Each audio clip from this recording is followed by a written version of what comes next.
Да, так пойдет. Значит, вот такая у нас система. Что мы сделали? Мы поставили вот такой минимальный поддувало, подняли наряд и поставили каминную дверь. Красоту уже они будут сами наводить, обкладывать камнем.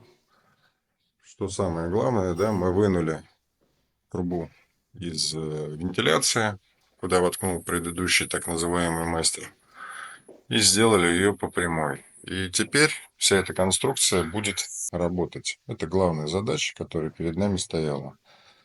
То есть, по сути, без этих переделок все, что здесь было, это была просто груда бесполезного кирпича, который занимала только место. Сейчас эта конструкция стала рабочей. Это та самая задача, которую перед нами поставил заказчик.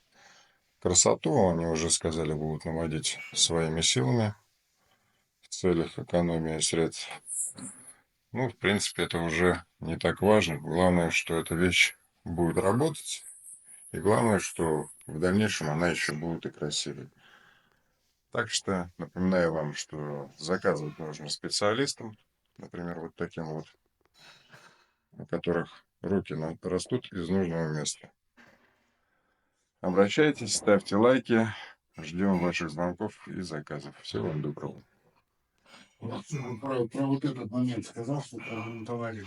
Ну, Вот это вот не держалось бы на этом ничего, кроме вот этого. да, ну вот здесь мы, опять же, мы показываем, что те люди, которые делали, я не знаю, с чем это вообще делали, мелом, покрыли мелом, и сверху еще и краской. Ну, понятно, что это все вот просто облетает. Я напоминаю, что это все было сделано каким-то так называемым мастером в том году.